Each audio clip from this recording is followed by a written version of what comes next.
Appreciate you all being here.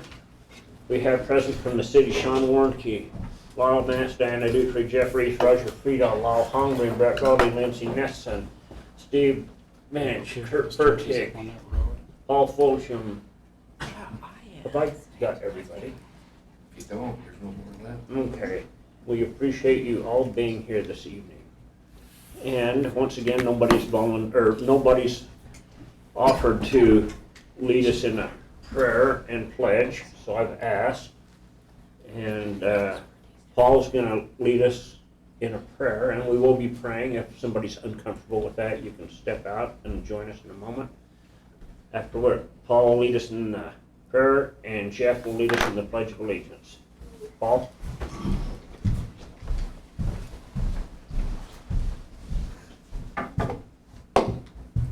Our dear Heavenly Father, as we come before Thee this evening, we give Thee thanks for the blessings Thou hast given us, for our opportunity we have to live in this country and the freedoms that we have, Father.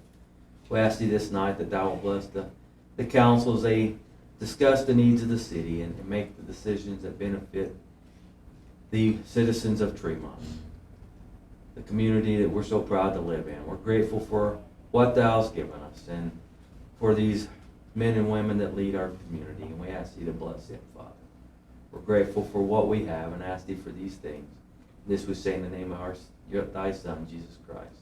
Amen. Amen. Everybody please rise. Repeat the pledge. I pledge allegiance to the flag of the United States of America and to the republic for which it stands, one nation under God, indivisible, with liberty and justice for all.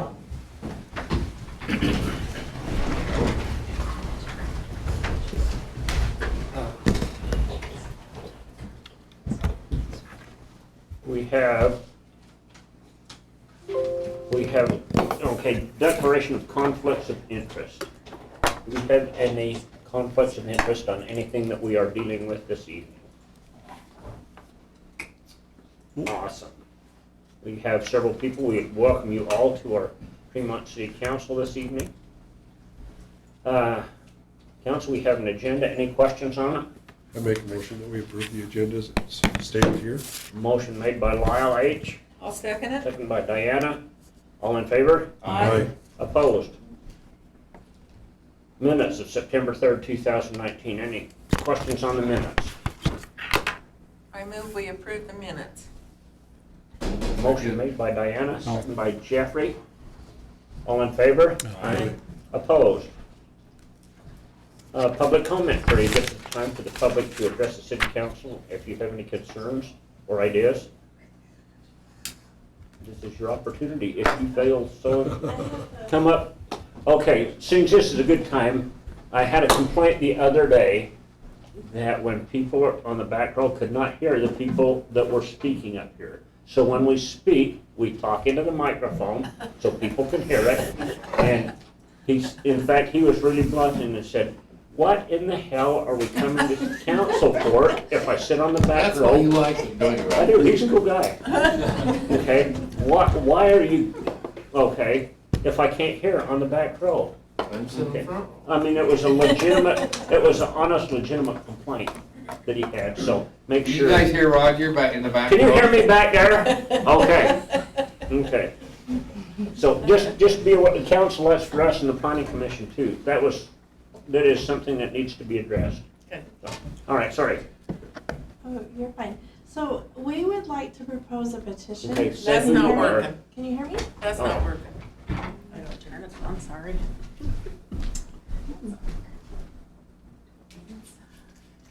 Uh-oh. Oh, a special secret hidden one. Oh, There we go. Awesome. Can you hear Your me name. Say your now? name. No? Yes? And, no, Okay. you can just leave it up there, but just say your name. Okay. My name's Marie McManus, and my husband Kelsey and we just moved here 6 months ago. And we're dog owners. And we would like to propose a petition for a dog park that's an off-leash play area, a chance for the community to socialize with other canines and their owners. And I can keep reading if you want. Go ahead, give us your Okay. idea.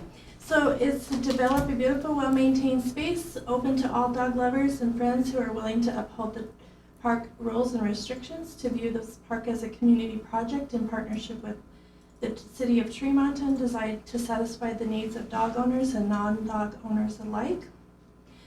Dog parks offer a wealth of benefits to dogs, dog owners, and the community as a whole. It creates a healthy environment for everyone in the community if the dogs are healthier from the off-leash play and socializing with other dogs. Currently, there are successful dog parks in Logan, Brigham City, North Ogden, and Ogden. There is definitely a need for an off-leash dog park in the Tremonton area, with recent rentals newly added to Tremonton. Current statistics and other successful dog parks prove animals that are able to run free and socialize are healthier. We just moved here 6 months ago, and we used to take our dog to the dog park at least once a week, and he was a lot happier and more well-behaved and healthier. And going clear to Logan or Ogden or Brigham is kind of far to be going. And Tremonton Pines is a brand new rental subdivision over here that just finished, and so there are a lot of new owners with pets recently that don't have access to a yard for their pets to be healthy, to run free and socialize with other animals. And of course, the first big issue would be the need. I don't know how many other dogs there are, but I know you do currently charge like $30 for dogs for registration right now.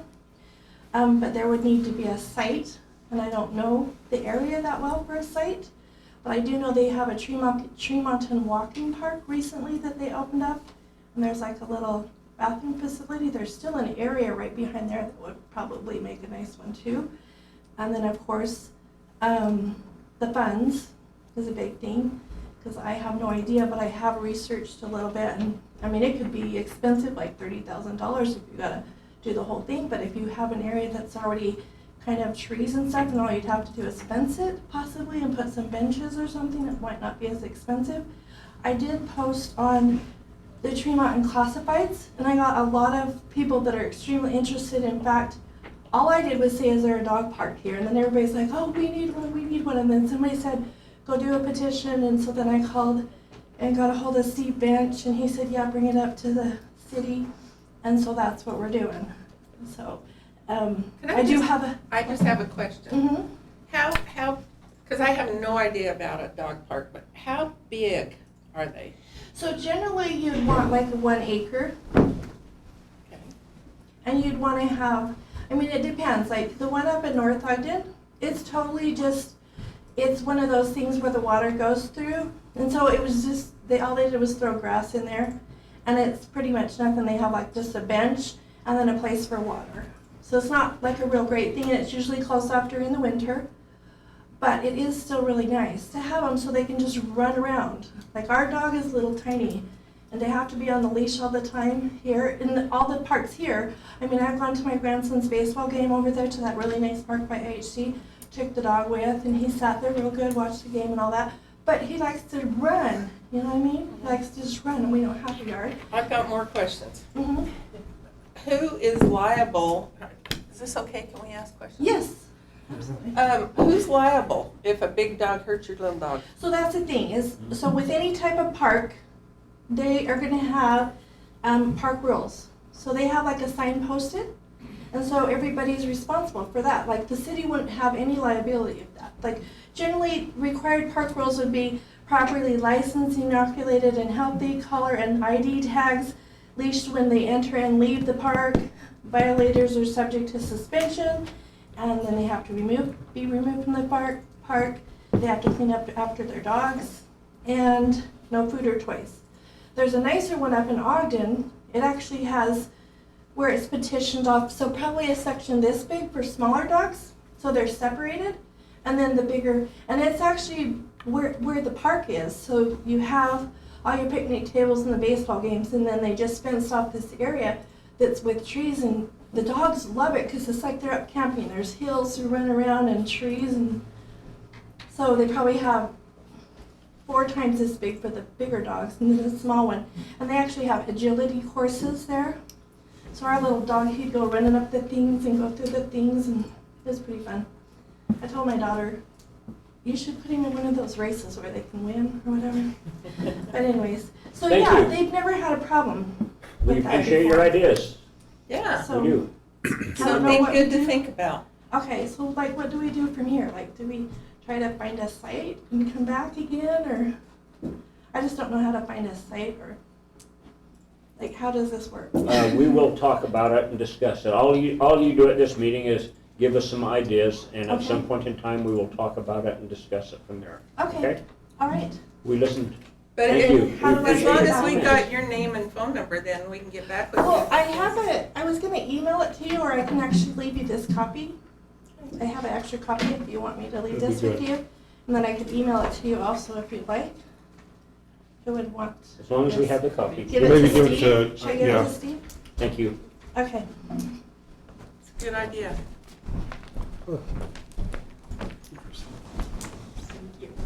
Thank you very much. Any further comments? Thank you. Awesome. Presentation by the Women's Civic League regarding Palm Green Nature Park and Trail. Kathy? Got a place to park. Yeah, it might be now.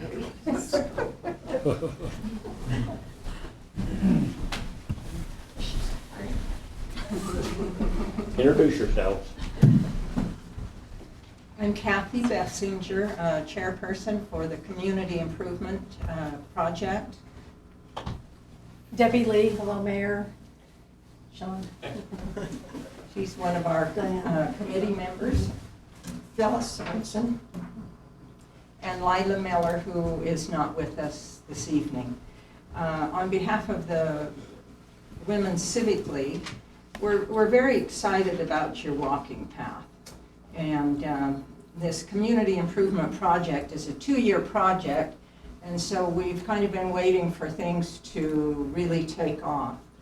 And we have gotten some information from Mark Christensen, and he was very helpful, had a lot of printed materials and information that I need for our report.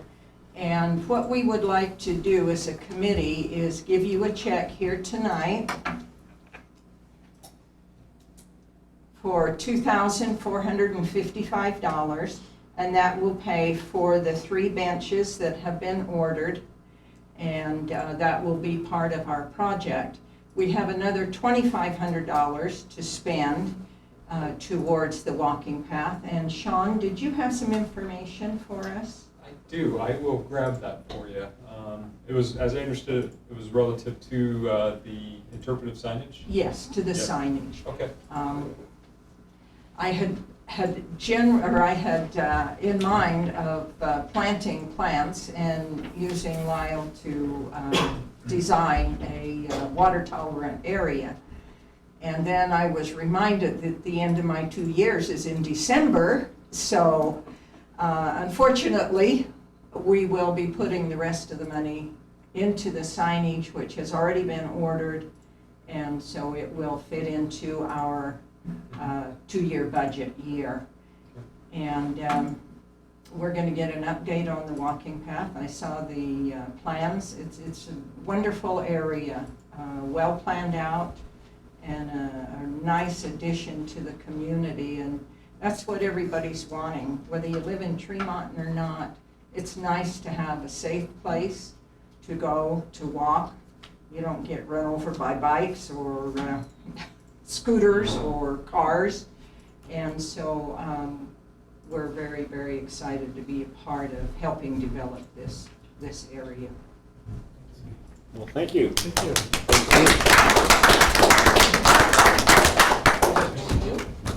We're the mayor. Mayor? Yeah, All right. and Let's make the big bucks. Thank you, I appreciate that. Mayor? Thank you. Thank you. Kathy and I have known each other since Grade school. first grade, maybe. Come over here, ladies, let's get a picture. Just yesterday. Oh, come on. Come on, come get your picture taken. Come on. This is a committee thing. about that already. Let's come over here away from that right. Okay. And I want to get a shiny head in it too. Look out, he'll give you bunny ears. Well, put me on the first, 'cause I'm not. I wasn't even involved. Debbie is our bashful one here. You get in the middle. Here we go. Very good. There we go. No, I'll stand. Thank you. Thank you. Thank you very much. Appreciate it. Yes, we do. Thank you. Thank you. Thank you, Debbie. What a fine group. There's some. You can take a look at them, but this is the signed copies that are gonna go on the signs. So. I sucked it all in. The next two, you can install those. Yeah. That's the best thing I've heard about. This does not include installation, so you can amounts, but it tells you what the exact size. And this will go towards. Yeah. Yeah. Okay, awesome. Yeah, appreciate it. Thank you.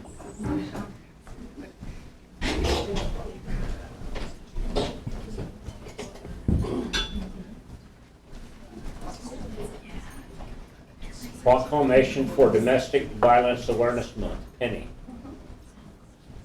Hi, and thank you all for having us back again.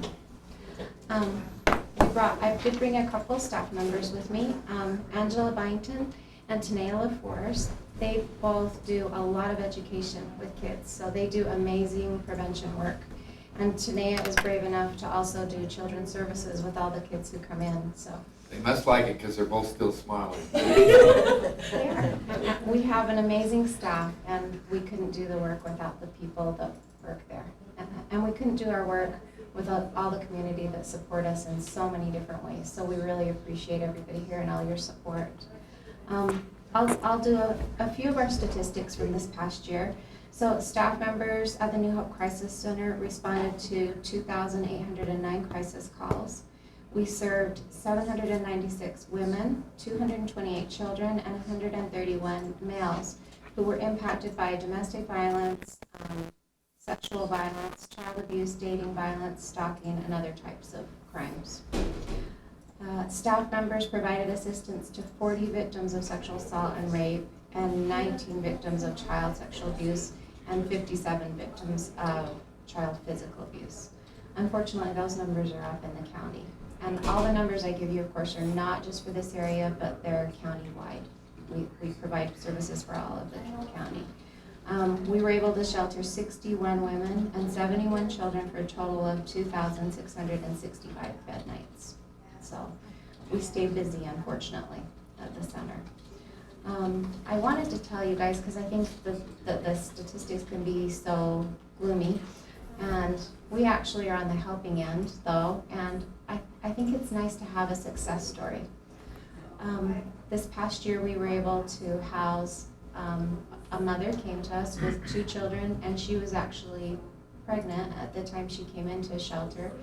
We were able to help her through the pregnancy. It always takes a little while longer in shelter when they've had a baby because it takes a while to get on your feet. And just this past month, she and her children safely moved to stable, secure housing. So that's a success. And those are the ones we like to see that have success at the end. And that's really why we're there. We want to help people find safety, and we want to help them succeed and become self-sufficient. So that's our goals. Not just one night, huh? Right. It's not just one night. It's not.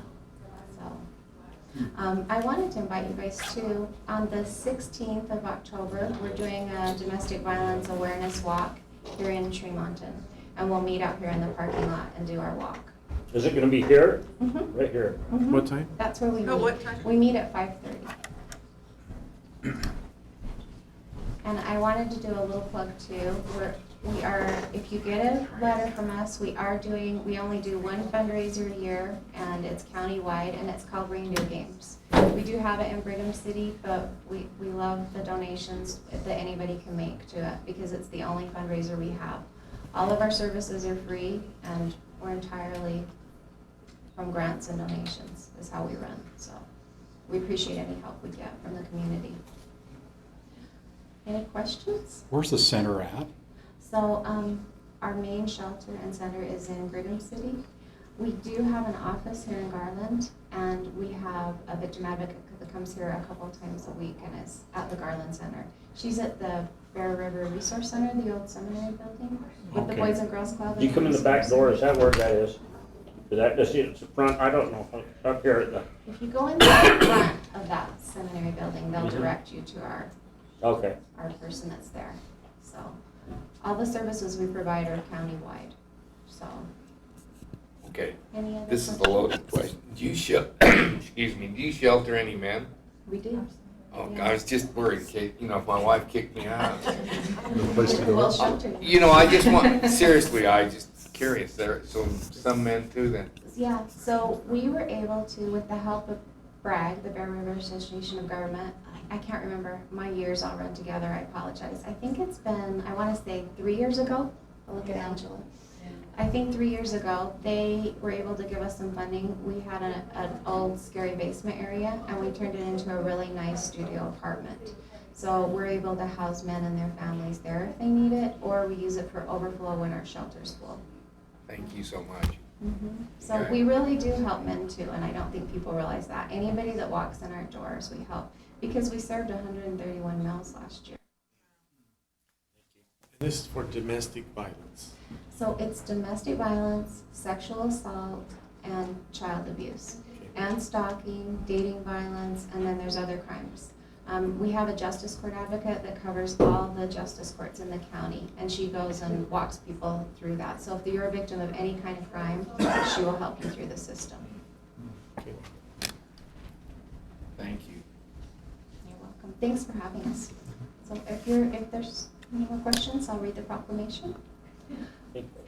So whereas 1 in every 3 women in Utah will experience domestic violence during her lifetime, whereas victims should have help to find the compassion, comfort, and healing they need, and domestic abusers should be punished to the full extent of the law, and whereas fleeing domestic violence has caused women and children to be the fastest growing homeless population, and whereas Domestic Violence Awareness Month provides an excellent opportunity for the community to recognize this issue and the many victims of this terrible crime, and to show support for the numerous organizations and individuals who provide critical advocacy, services, and assistance to victims.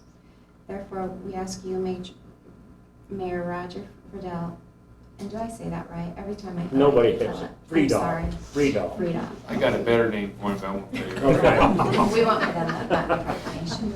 Mayor of Tremonton, Utah, urge our residents to work together to eliminate domestic violence from our community, and hereby declare October 2019 as Domestic Violence Awareness Month in Tremonton City, Utah.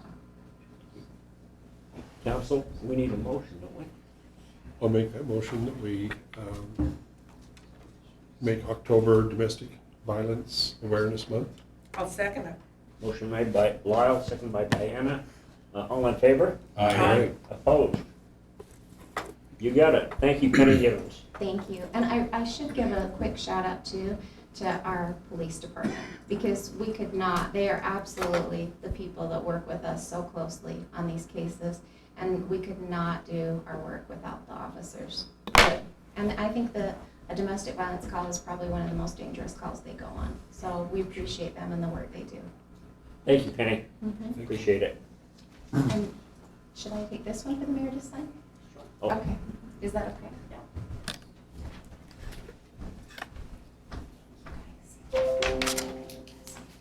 No, No. you're not. We're thankful. Yeah. There you are. Thank you. Thank you. Takes special people to do that. Thank you.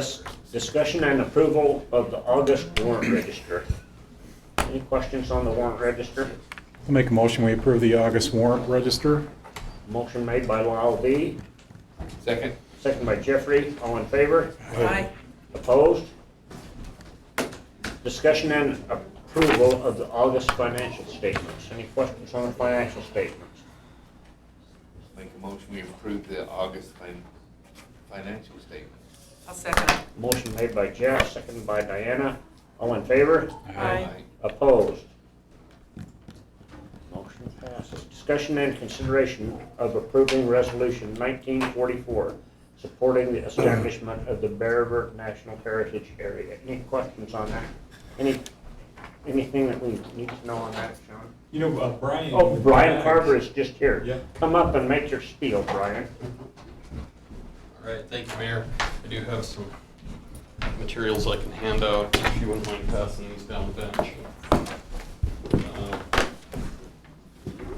And then I have some extras if anyone in the crowd wants them.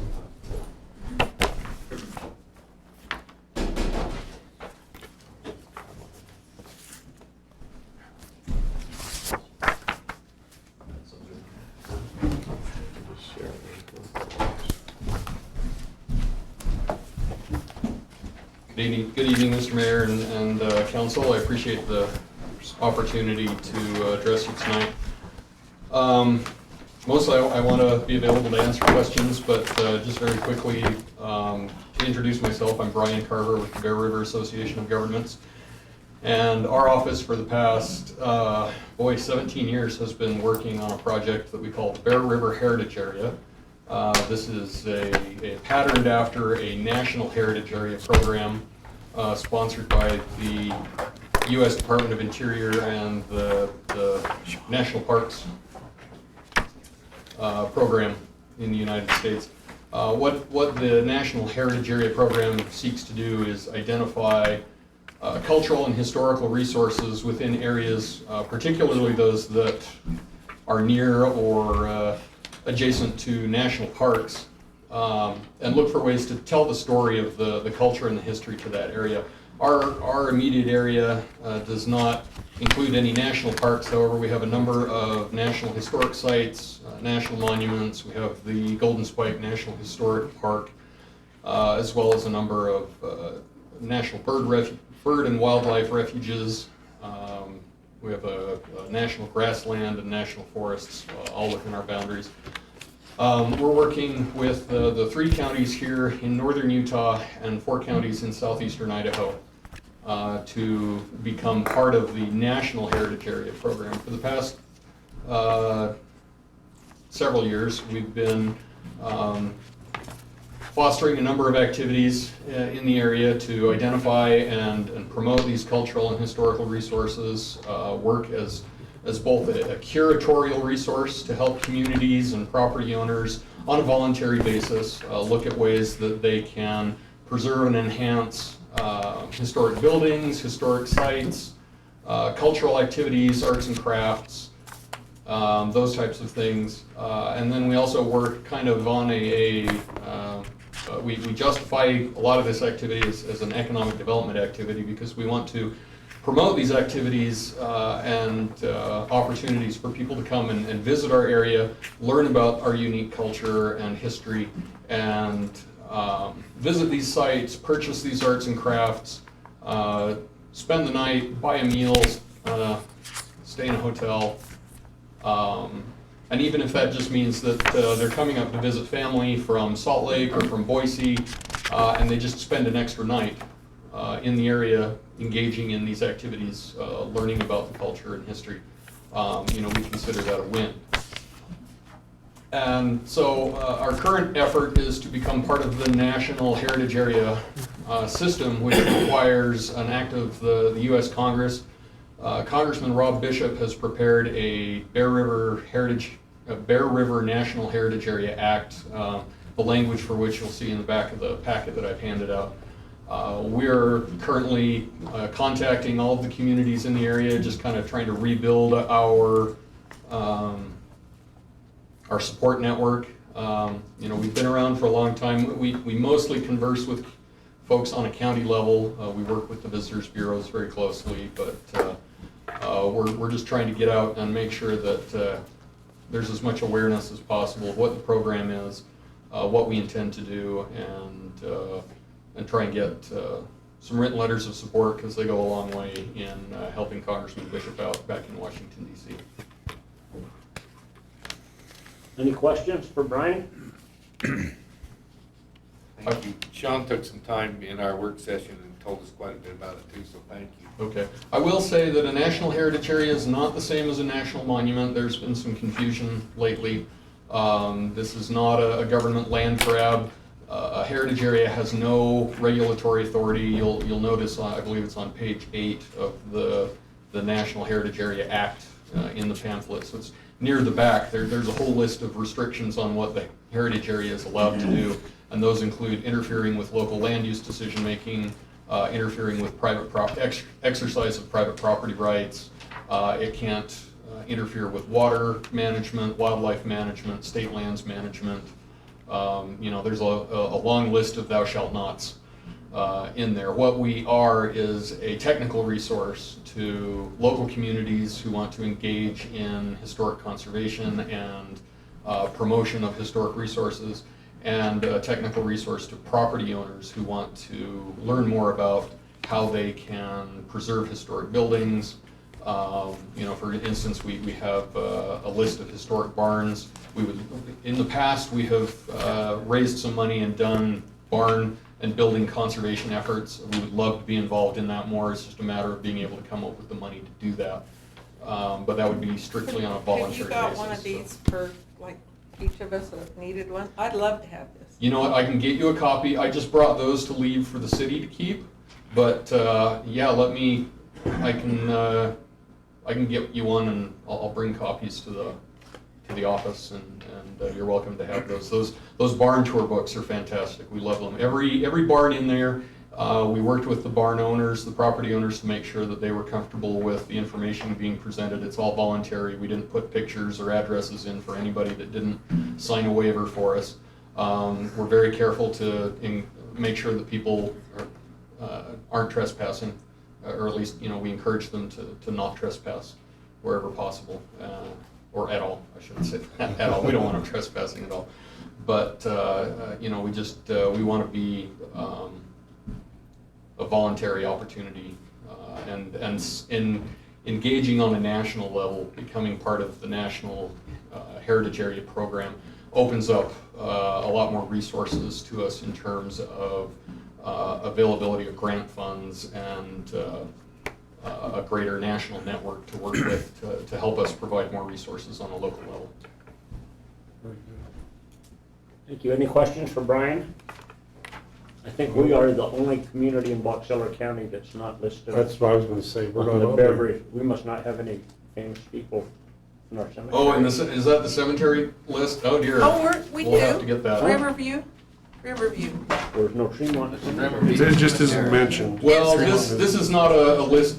Well, I don't know. There should be. Is that what it is? Yeah. Okay. There should be a list of all We're there. the cemeteries. Riverview, It's not number Tremont. 30. Number 30. All right, got it. Now I'm Okay. gonna take it back. All right. I had no idea that they'd changed the name. I haven't looked through the pamphlet in a while, I guess. But. Yeah, that's another fun exercise, and that's one that we get a lot of interest in. People love coming in and learning about the pioneer cemeteries and family history, or even just they want to come and find out if there's a famous person buried in Paris. It's good. Thank you. Thank you, Brian. Appreciate it. Thank you, and yeah, if you ever have any questions, please let me know. Yeah, thank you. Thanks, Sean. So we gotta give you this back? No, you're welcome to keep that. Oh, okay. In fact, if you want to take that one home, I'll bring more for the city. So. Do that, and then We'll get you she won't be whining. We need a motion here, guys. I'll make that motion. I think this sounds like a good idea. That we approve resolution number 19-44. I'll second that. Motion made by Lyle Vance, seconded by Lyle Holmgren. Roll call. Brett, aye. Lyle H. aye. Jeff, I. Diana, aye. Lyle Vance, aye. Thank you. Discussion and consideration of adopting resolution 1945 approving Spring Acres Phase 6 subdivision development agreement. John? This is the standard template. It's already been recorded because there's nothing unusual, but I the can special. learn to understand you much better if I can get familiar. I can hear that clear up here. Go if you would to special conditions. Yes. Section 3, I think, or 2. It's 2. Okay, right there. Street lights, they paid a fee in lieu of $1,500 for the street light, and they paid the chip seal. So this was pretty standard. but those amounts are specific to this subdivision. They've paid those amounts, it has been recorded, so it's here for ratification. Where's, do we have a map on that one? Scroll through it all the way, so there's the engineer's estimate, which I think is also kind of interesting, but there's also a map at the very end, the recorded plat. Oh, right there. Because that goes in from, Steve knows the territory. It connects the lower west and the upper west together in Spring Acres. If that makes sense to you? are we ever gonna have a road from Spring Acres to across there? To those two subdivisions? Not on the lower, but as it goes farther north, there's potential to have one. All that's left on Spring Acres is just a small cul-de-sac, and then that one's built out. At the very end of that top west road. There is a road that goes north. If you drive in on 2500, the first road into Spring Acres, and it'll jet north, and as things develop up there, yeah, it'll go across the top of View and eventually tie into Country View and all those up there. But at the very top of Country View. is where Okay, it'll be. that's it's really scary for like little kids or anything that want to go to a friend's house. I mean, they have to go out on that 1000 North, and that's a scary place to walk. They can't get from subdivision to subdivision anyway, so. Walk through the weeds. Is that 6 lots, Steve? Yes. Well, no, more than 6. I can't. I was just trying to look through here. No, it's in here. I was just trying to scan through. 8 lots, It is 8? yes. I'll make a motion, we adopt resolution number 19-45. Motion made by Jeffrey, I'll second it. seconded by Lyle Vance. Any further discussion? Roll call. Red eye. Lyle H.I. Jeff, I. And Lyle Vance, aye. Thank you. Discussion and consideration of adopting ordinance 1911, amending the Tremont City Land Use Code, including Title I zoning ordinances, chapters 1.03, 1.04, 1.08, 1.19, Title II subdivision ordinances, chapter 2.05, Title III general public works construction standards and specifications. Sean? Steve?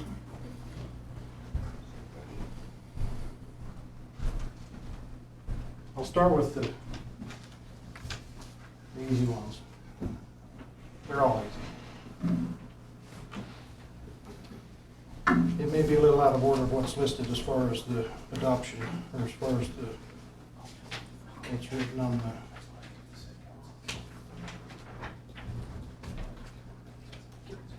the. So we'll start with chapter 3, which is the definition chapter. And part of what's on the agenda for approval is storage sheds, an ordinance about storage sheds. We've never had one that had any regulation for storage, for self-storage units, storage sheds. So the first part's definitions. And there was 3 definitions that were added to the chapter concerning commercial outdoor storage, self-storage enclosed storage facility, and self-storage outside storage. So commercial outdoor would be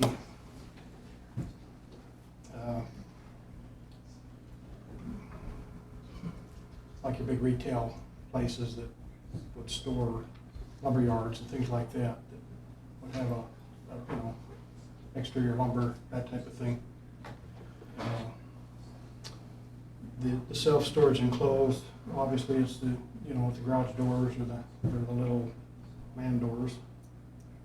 And then the outdoor self-storage is where RVs, boats, that type of thing would be. So those are the definitions that cover for the self-storage. On the storage stuff, Steve, we've got by this long without one. Apparently we've had an issue. Well, not an issue, just more of want to build more. So this is good to have some guidelines. This Yeah, is just it is. commercial though, isn't it? I mean, this isn't personal storage sheds too? No, this is those Commercial. that you go rent All right, a unit and do your Okay, storage. It would be there forever okay. for some reason. and then you let your family dig it. We'll talk a little bit more about that when we get into that storage portion of it. So the next thing, so that was the definitions. And then in chapter 4, which is the chapter that discusses the planning commission and the duties and that of the land use boards and things like that, it was always a thing that the planning commission was the traffic advisory board. And to me, I always thought that was just a holdover from 30 years ago when the staff in Tremont City was like 3 people. So it made sense for the planning commission to do that. Well, since we've evolved and we have a large staff and we have a day-to-day need to have those type of things looked at, stop signs, yield signs, you know, different things like that, it's recommended that we remove the planning commission as the traffic advisory board and set up another board that would probably consist of the police chief, public works director, and whomever else that can do it on a, you know, as needed basis rather than wait 2 weeks or whatever for the planning commission. Not that the planning commission didn't do a good job. Everything beyond stop signs and yield signs and children at play, you know, if there's major traffic issues, certainly the planning commission would still probably be involved with some type of planning as well as the city council. So just a matter of striking the planning commission as being the land for the traffic advisory board. The chief needs something to do anyway, so. Yeah, he doesn't have enough. Yeah. Chapter 8.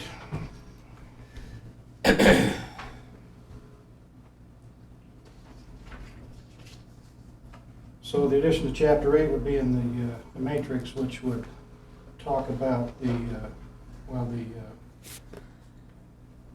the use table for those storage units, whether it be commercial outdoor, self-storage enclosed, or self-service outdoor.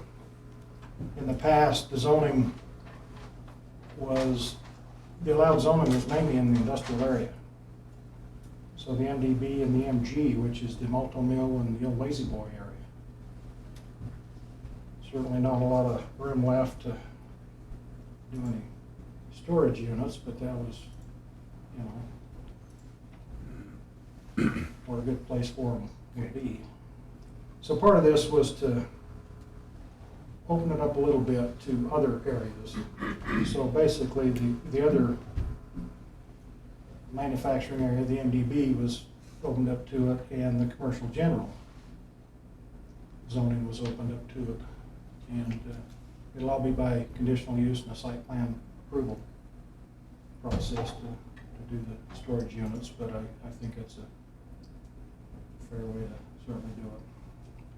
So that's the use table that goes into chapter 8, which is the commercial and industrial chapter on uses and whatnot. So this is the one for the storage units that they want to put up, right? The big ones out, all the individual storage units like over at Lazy Boy and all that. Right. I'm concerned about, the more I think about this, I'm concerned about there being a conditional use, because that kind of opens it up to,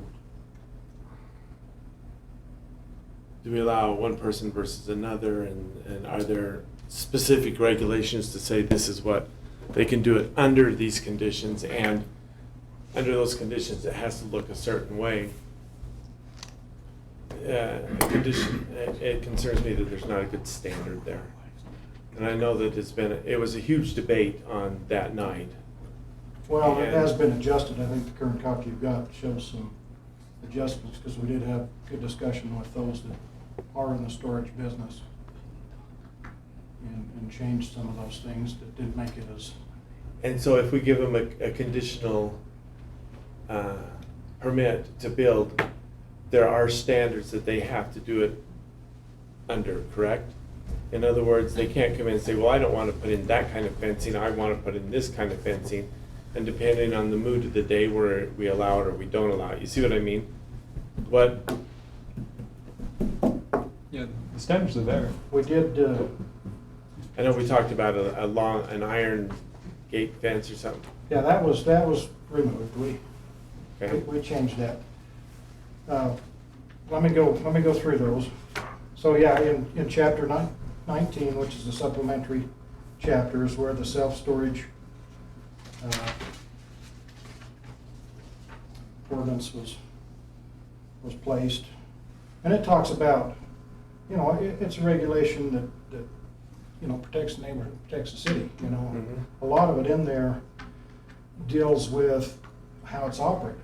I mean, they're self-storage units, they're not residential places to live, they're not opening it up and, you know, all of a sudden there's a 7-Eleven coming out of a storage unit. That's part of the regulation. I mean, you as an individual, you go rent one for whatever it costs you a month, and that's where you put your household goods. And you close the door and you leave, and you come back a month later and take something out and put something in. That's the way the self-storage works, and that's basically the way this ordinance was written. Yes, there are some guidelines in there on, you know, a setback and security lighting, fencing, things like that. And we can talk about that, and this is what was heavily discussed at a couple of planning commission meetings with the planning commission and with those that may want to build, you know, storage. I'll just read the fencing paragraph. It says storage facilities shall be fenced by a 6-foot decorative fence, wrought iron or decorative block along the front of the property. So just the frontage portion, the decorative fence shall extend side yards 20 feet, which thereafter can transition to a chain link, wrought iron, vinyl, or block. So the choice of the remainder, 6 feet in height. And you know, the fence is installed according to standard.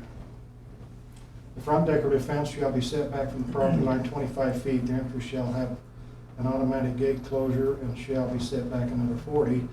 That allows a truck and a trailer to pull safely off the street and be ready to enter into the facility without blocking the road while they're trying to open the gate.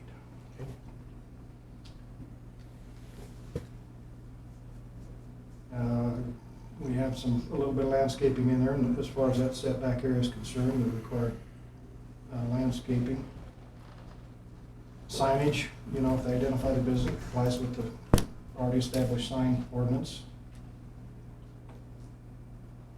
Surface area, as far as, surface area between the drive approach and the storage facility shall be paved with asphalt. The storage facilities in the remainder just needs to be a dust-free surface. Now, of course, I know all this because we discussed it, right? But I think it's important that they know what they're voting on here because, you know, this could be placed along a road where we've got some Wendy's and, you know, just all kinds of things. And do we want it to be look nice or an eyesore? And so I just want to make sure that it's decorative fencing and not black chain link that looks decorative, you know. Is there a good definition of what decorative fencing is? Well, I think the decorative, as far as the front is concerned, would be the wrought iron or a decorative block. Okay. And that's part of the ordinance. Okay. That's in the ordinance. So that's the choice there, you know. When we ask, you know, I know the cost of fencing, I don't do that on a daily basis, but it seemed like it was all 6s. Concrete block might be a little more because of the labor of laying a block, but as far as a wrought iron versus a concrete block or versus a chain link, I think the price is, you know, in the same ballpark. Yep. So any question on are you guys comfortable with that resolution, Sean? Are you gonna grandfather the existing? That's my question. You know, what are we, I guess the ones that are established are just grandfathered Right. in and as is.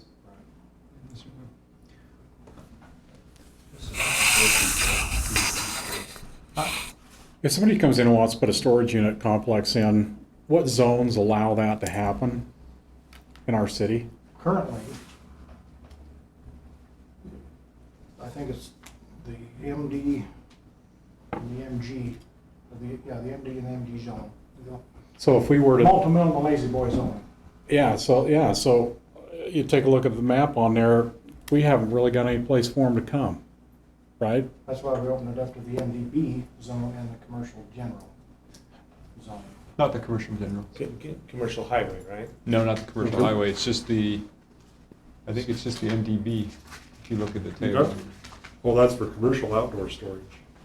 Oh, that's right, yeah.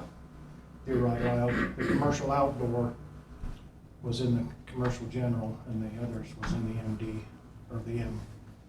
So that's what we're doing here too, in this motion, Mhm. is changing the zoning that it can be allowed other places, Yes. based on a conditional use. All of them are gonna be conditional use, am I understanding that correctly? Subject to the regulations Steve just read. So, what about? Okay. MDB is what? Manufacturing distribution Multi-dwelling. business park. Oh, Out where Or West business Liberty- park. Yeah, out where West Liberty, that's the zoning out there. The hospital side is that zoning.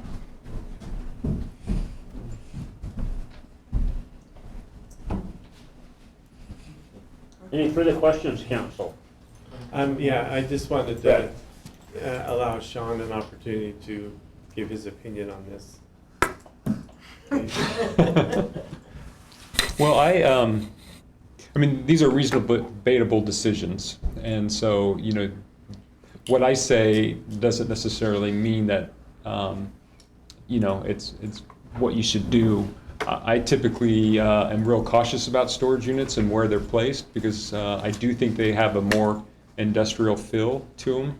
As I looked at the purpose associated with each zoning district, because each zoning district talks about the purpose, tries to give you a vision of what kind of land uses are contemplated or what should be contemplated within that district.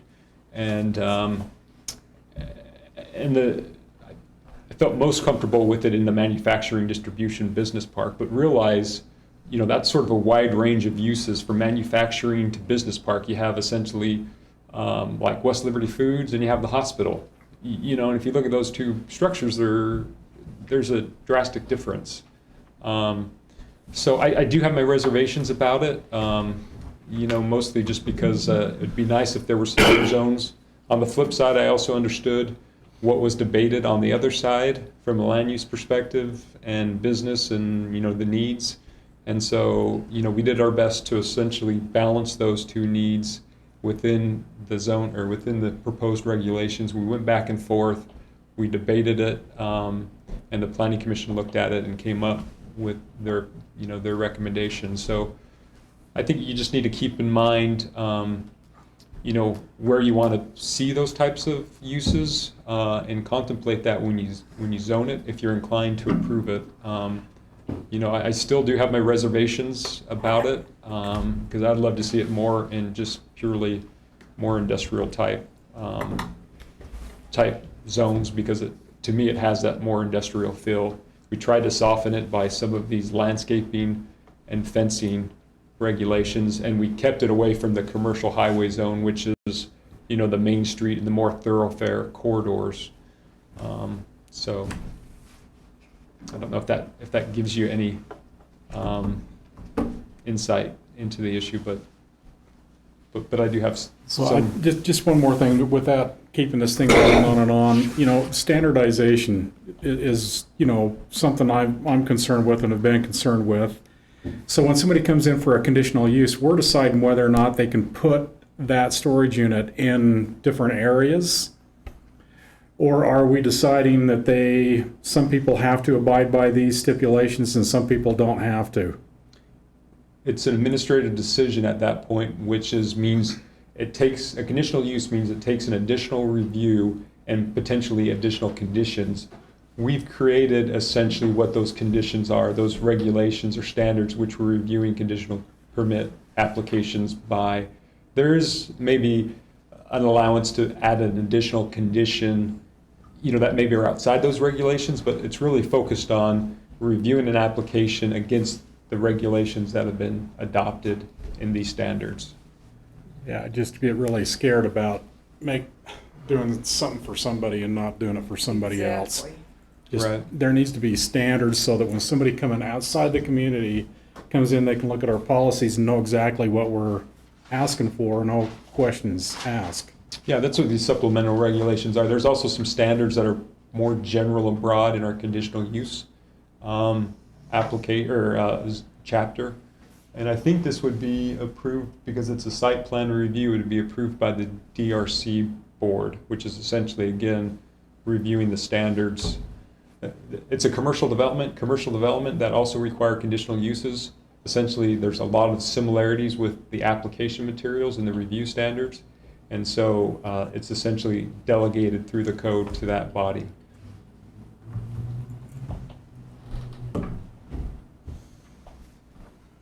So what do you want to do, council?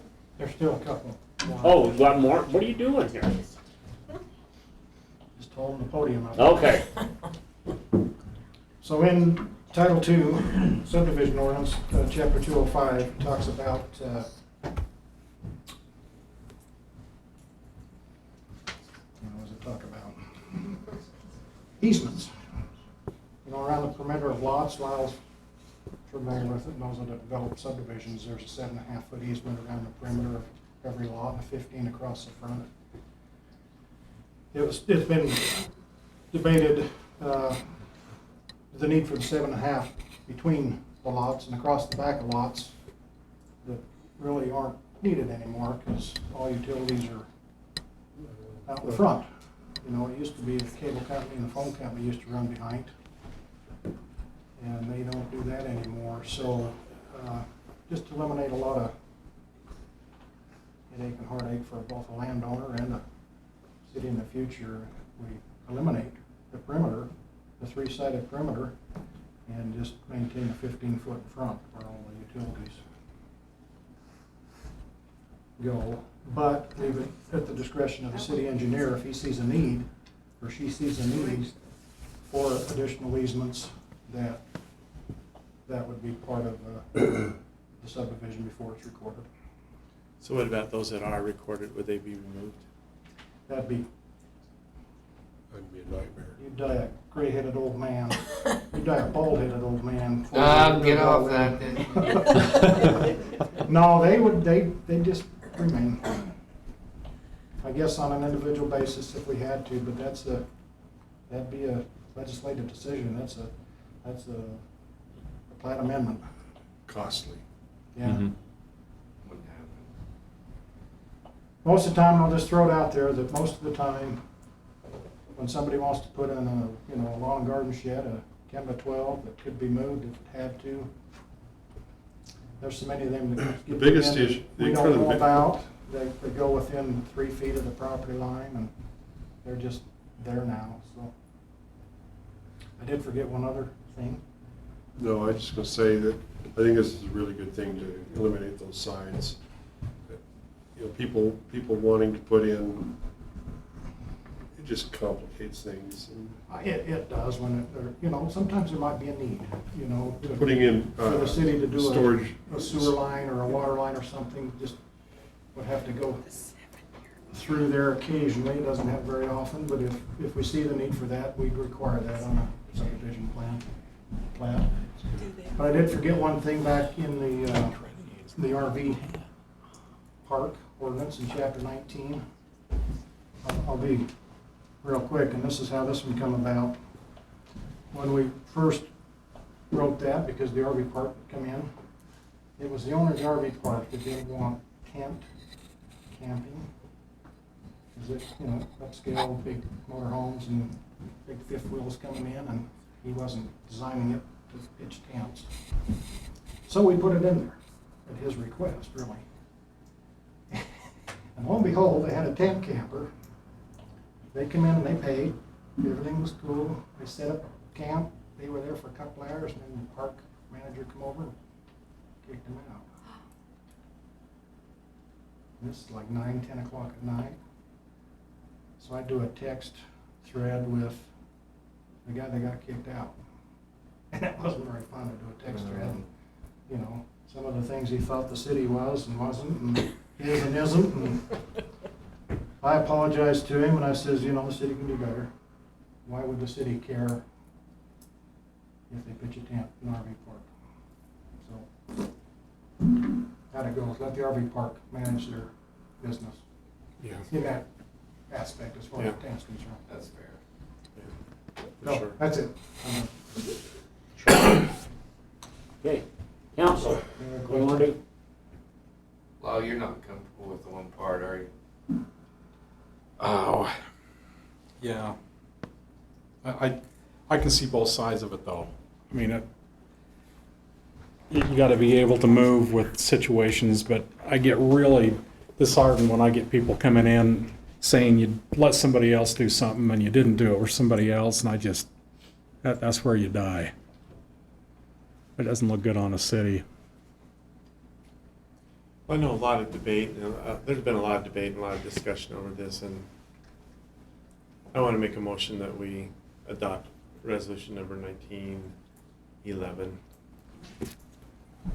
amending these new codes. Motion made by Brett, I'll second it. seconded by Jeffrey. Any further discussion? Roll call. Brett, aye. Jeff, aye. Diana, aye. I'm gonna say nay. Okay, motion passes. Hopefully, everybody, I don't think we'll be overwhelmed by storage sheds. right. And I think we're level enough in the city that we're not gonna, hopefully. Well, we're putting a standard in there to kind of make them look a little, some of them are pretty peaked. There's a few, yeah. Thank you, Steve. Yeah. Appreciate it. Ooh, you're asking. Discussion and consideration of adopting ordinance 19-12, creating a new zone, district public, the Edgewood overlay zone, and amending Tremont City zoning for parcels of property 05-043-0060, 05-043-0068,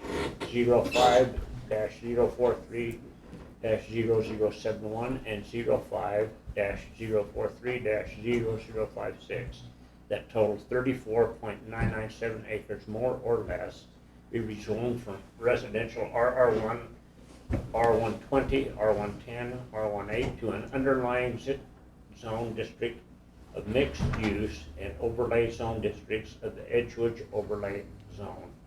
I didn't understand that. Could you read that again? No. Is this what you've sat here all night for, Randy? All right, Steve? So the Archibald property, you're familiar with Archibald Estates, there's the vacant property going north to 10th North, and then from the hospital back behind Doc Kerr's house, and 30 some odd acres there. Approached by a developer to do kind of a mixed housing. The first row of homes will be comparable to that's in Archibald. First row meaning first order, north, south, east, west First row north of what you have? of current. There's a map, I believe, or a concept. And this was debated quite a bit in that meeting, wasn't it, Lyle? It was. There's lots of discussion. Right, and then it seemed like when we discussed it in the last planning commission meeting, everyone was really comfortable with the resolutions. Right. Yeah. That's right. I think the concern with the neighbors that were invited, with the exception of the industrial and the hospital, they don't care. But that first row that you can see here, this is the current homes there, and then that first row that goes over to the canal, and then to the east would be a larger lot and would be homes comparable to the homes that are in Archibald now. And then there'd be the street as kind of a buffer as it goes into that darker pink color would be smaller lots. They'd still be single-family detached dwellings, single-family dwellings on smaller lots. Good-sized homes though, they'd be a, 1,400 square foot home with a 2-3 car garage. The brown olive colored active adult would be a patio style home, a decent sized home with garage into that area. And then the orangey peachy color would be, townhome style homes attached in that area. And you can see that this is just concept. You can see the smaller roads that would be kind of private roads. They're not showing all them that would go through the active or the adult, or the active adult or the townhome, but they would have their little private roads going through to access the dwelling units. So, Steve, so the ones with lining of the trees, are those are city roads? They probably, yeah, They're public roads, and then the others, there'll be a matrix of private roads little private roads throughout. I guess I don't see a problem why there even would have been a discussion. Well, it's just housing and more dense housing in that area. Yeah, but it's gonna have a buffer area in it. It'll buffer all the way up to the road, and the multifamily style homes would be up towards the intersection. And, we do have the developer here, and, part of and I think it's somewhat in this ordinance, or I think it is in the ordinance, that if the single family are selling good, they would come back and want to amend or ask the city to take up some of the townhome property for more single family. So there is a limit on the number of dwelling units. There's a total limit on the number of dwelling units. That includes a limit on the townhomes. They're not going to be necessarily bunched all together. They want to try and design it where there's space in between, and some of them are, a little bit of direction to break it up and to have the open space in between. Do you want anything commercial along 1,000? Nothing. That was the idea. That was the concern too, was the mixed-use zone, the underlying mixed-use zone allows commercial. And that's why we thought, well, if we overlay the zone of their desire that they don't want commercial, it's all just residential. Yes. And that's what the overlay zone would do, restrict it to residential. And Back to square one, Lyle mentioned earlier in the meeting, we need housing in these different types. So I think we ought to adopt ordinance, I'll make a motion to adopt ordinance number 19-12. We'll second it. Motion by Jeff, seconded by Brett. Roll call. Brett, aye. Lyle H. I. Jeff, I. Diana, I. Lyle Vance, aye. Okay, thank you. Thanks, Steve. thank you. Appreciate it. Okay, got that down. Calendar, any calendar items? Any assignments that we're missing? No, I think, just to be clear, and maybe Lindsay can correct me if I'm wrong, or we can come to some clarity here. So we put together a schedule for land use, or DRC participation. And some meetings we are canceled, and I still am anticipating that if it's canceled, you just sort of miss the term, and then it goes to the next person. That allows you to be able to plan your weeks in advance and know, this might be a week that I will participate. Gotcha. Does that seem reasonable? Is that Yeah. how it's planned? You good with that, guys? It's Brett that Brett's missed it. Brett's highlighted for what reason? Because he kept missing him. He's not even denying. No, so, at 9? 9, yeah. Okay, Yeah, I'm just putting a reminder on for Lyle. all right. Lyle, he's talking about you. Yeah. And if you can't make it, the show goes on, and we can keep you informed. But that's sort of your opportunity to participate Thank you. on a given date. Anything else, Sean?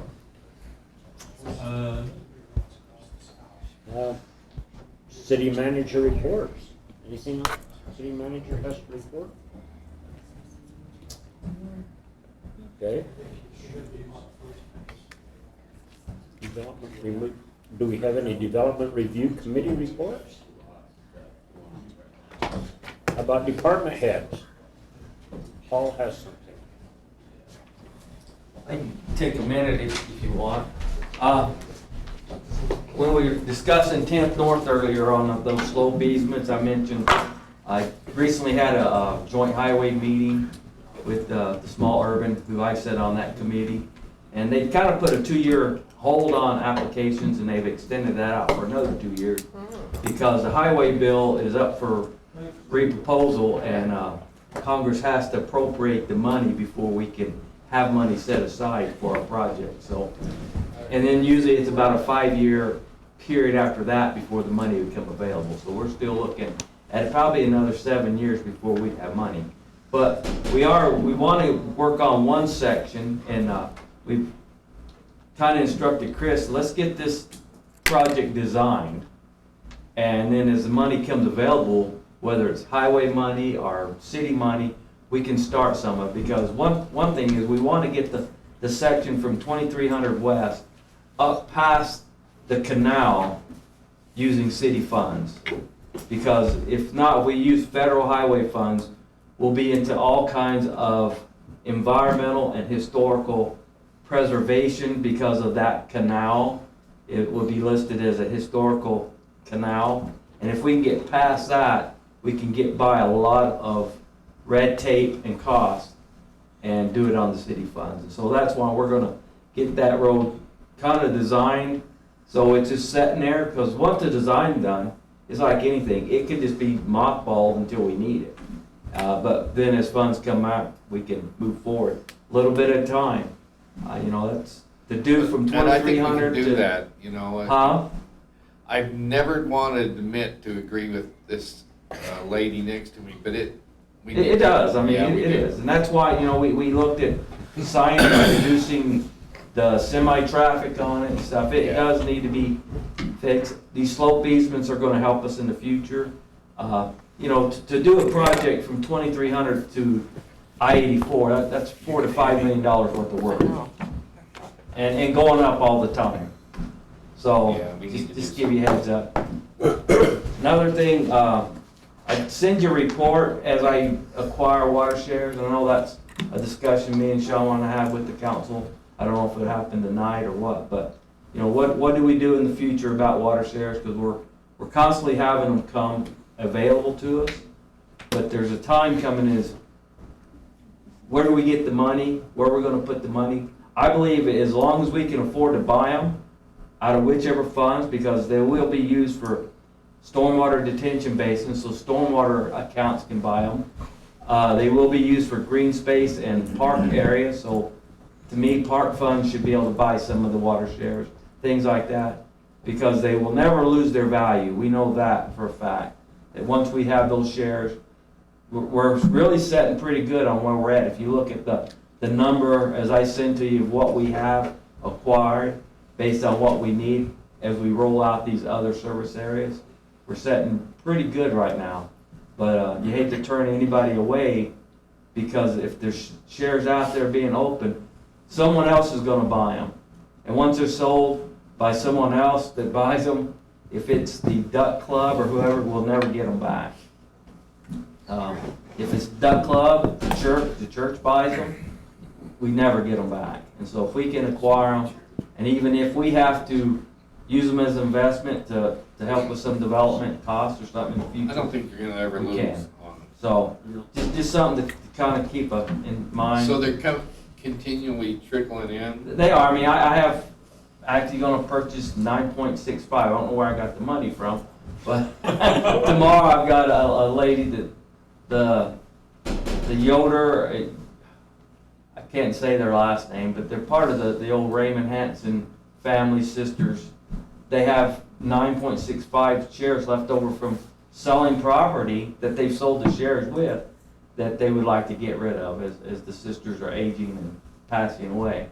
And then we're trying to work out an agreement with, I don't guess it's secret, Lyle has some he wants to sell but still be able to use, just like we take now the shares that we have excess, we put them in the lease pool of the canal company so that local farmers can continue to use them. It's not like we're gonna hoard them and say, well, they're ours, you can't use them. It's best to put that water to beneficial use, so Salt Lake cities and those of the world don't come and get us for not using our water. And so, you know, so they trickle in anywhere from a half a share to 10 or 15 shares here and there. So anyway, and then last thing, then I'll get out so you can go home. But I did send out some ideas on, the mayor hit me up about, you know, how can we adjust water rates to make our water rates comparable as far as secondary versus culinary. I mean, we know we can't reduce the secondary rates because that's what it takes to make the bond payments, but there's some things where we can make them more continuity between the two different rates. And I sent out a little spreadsheet. I hope you had time to look at it, and maybe that's something we can discuss in the future. If it's something you want to adjust, it really. Did you get it? I did. If you look at it, it doesn't really. Some people they're yearly, over a year, it might reduce it by $2 to $3 to $4. The worst case I've seen it increase a large user by about $15 a year.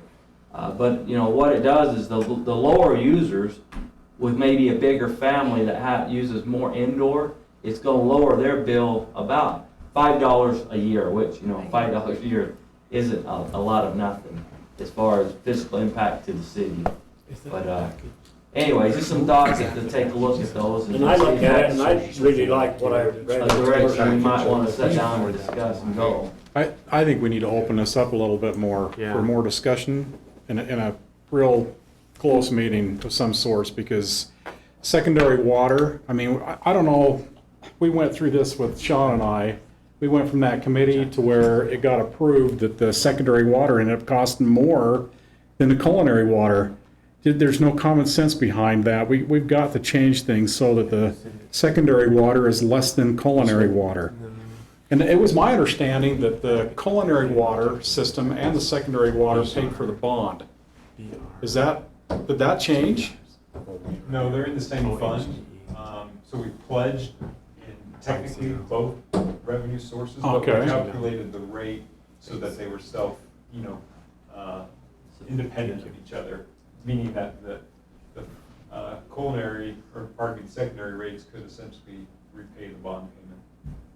But we pledged all of it. Because you got to remember, that's like a seesaw.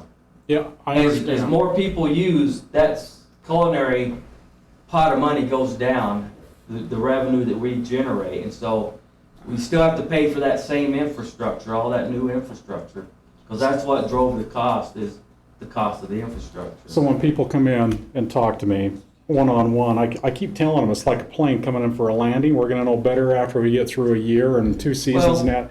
But I'm still telling you that it doesn't make any sense that it costs them more money for a lower product than it does. When you look at water quality, I agree, because the water quality, but as I try to explain to them, it's the infrastructure cost that costs the money. It's not the water. I mean, yeah, the water costs money to pump and the shares, but it's the pipe we had to put in to deliver it. Neither we put it in at the $13, $14 million, or we spend the $30 million and upgrade everything and try to find more culinary source. Or we think outside the box and start thinking maybe we ought to raise culinary prices up a little bit so that secondary prices. We've got to look at this thing. That's the other offset of the seesaw. It's got to happen, because we're going to make it happen. Okay, so you got to come up with a way to make culinary more money than secondary, and if it means raising culinary, we have to do that. But we have got to change that. It's not right. In my opinion, it's not right. Like you That's say, your guys' legislative decision. It's the delivery. This stuff that he presented made it at least equal. It did, but you can pay more for culinary or for secondary than culinary. It's moving in the right direction. I think there's just a way we can change things and still come up with the same results. But just remember, as you change, as the use goes up and the use goes down on the culinary, as culinary goes down, that pot of money goes down. So then it either means you have to raise the culinary more or offset some of the costs with the culinary. But we want to incent people to. 100 houses a year. Yeah, we want to incent people to use secondary water, not culinary water. So if it's going to be cheaper to buy culinary water, why would I turn my secondary water on? Because we have that incentive fund, or incentive rate, or you can call it the penalty rate that says after a year, if it's in front of your house and you haven't hooked onto it, you go to that incentive rate, or if you want to call it a penalty rate, that's the rate. And that's the incentive to hook on and use. And we've got that all built into the tiered levels. That's built into the tiered levels. levels. We understand it right here, but a person looking at their bill. It's a tough because we got to look at this. That's got to be on the next agenda. Well, we can put it on the agenda whenever you guys want it. I did talk to Eric Richardson. I had a good conversation, and we went through the issues. You might remember Eric from some of the past meetings. And I told him I would sit down and revisit it with Curtis, and maybe we would reconvene the committee and revisit the issue with the committee that we had previously. But one thing I would say is, I know there's a thought of lowering the secondary water, but you need to remember, at least I would suggest that you remember, that we don't know how long it's going to take us to build out this system. And what I think is the ideal situation or scenario is that people are paying equivalent rates. So let's say Lyle subdivision or the mayor might not have secondary water for 10 years. I don't know if he should be paying a higher rate than someone who has secondary water, if that makes sense. In my mind, what you should aim for is essentially having equal rates so that people aren't necessarily saying, well, I don't have secondary water, so I don't have cheaper, water rates to water my lawn. I think they should be somewhat equivalent or roughly proportionate. But these are discussions we can have, through the process. I know to revisit the issue, but I think you need to think about, how it's going to be phased out and rolled out, and how we're going to pay for it, and in your mind, what's equal or what makes the most sense. How do you want to divide the pie? So Paul, we're halfway through Zone 3 at this point. Yeah, implementing it. Yeah, it'll be all the pavement, everything will be all in and patched by 1st of November, basically. Does Zone 3 get done at the end of this year? Yes, we can start the pump station when the canal goes out in November. And so next year we're planning on doing 2 zones? No, we didn't have another zone after this one yet, because that's another funding package. Most likely the next one will be Service Area 5, which takes in north side of North Tremonton up there from basically from Archibald Estates where you are over to Holmgren Estates would be the Service Area 5. That would be the next one. Right now we'll have a maximum of 7 zones the way Tremonton City is now set up. I think that's another part of this discussion is I think we ought to be putting heat on it, trying to get at least 2 done next year and 2 done the next year so that we can get past this, fairness thing. You gotta give us a chance to catch up on getting the road sealed. I mean, that's the whole thing of spreading it out is, one thing is you start accumulating some of the funds to make the payments. Because if you remember, the package was for this here project here, 3.4. There's always 2 sides of it. The other side is the longer we wait, the more the price goes up. Absolutely. So, absolutely. We need to talk about it some more. Anything else, Paul? No, that's it. Thank you. Council reports. Yeah. Well, I don't have anything. I was excited about the Women's Civic Oh, yeah. Club. That was That's good neat. stuff. Yeah, that's good stuff. So you're a trail lover now? No, but I'm glad that money's coming in, supporting it from another Have you angle. been on the trail yet? I have looked from above. That sounds like, yeah, I gotta think about that one. Side by side and take you down. Yeah, I was wondering if my four-wheeler would go on the trail or not. They, birthday can't catch you. Yeah, he can. He goes to baptisms now. Oh, he'll shoot at us. That's all right. You know, Lyle and I were talking earlier today, and we were talking about the city council and this group that we have here. And some councils have a hard time, somebody joins the city council because they have an issue, something that they want personally. And I look at this council right here, there's not one of you that is benefiting by being on here. The only reason you're on here is to make Tremont a better place. You should know, I don't know whether all the Tremont city residents appreciate what we do in here, but I think it is truly, we have an absolutely terrific council, and thank you very much. And one other thing, if you guys are just easing around on Thursday evening, there's fire drill, which should be relatively eventful this week if you want to come to fire drill. They're talking about some significant policy issues that they have. So just keep that in mind. It's going to be worthwhile. That's at 6? Well, It is. and maybe I can just expand on Yes. that issue, Mayor. So you might recall that we engaged Brian Potts to do an analysis, and he's done some preliminary analysis looking at the data. Have a conversation with the fire department about what he's seen and have a dialogue with them to see what they're seeing as part of the process, which ultimately will come to you. The initial thought is that maybe we need some daytime coverage that are stationed, that are at the station. That's one of the conclusions that. That's a paid. Right. It's either a part-time or full-time, but probably a full-time. These are concepts.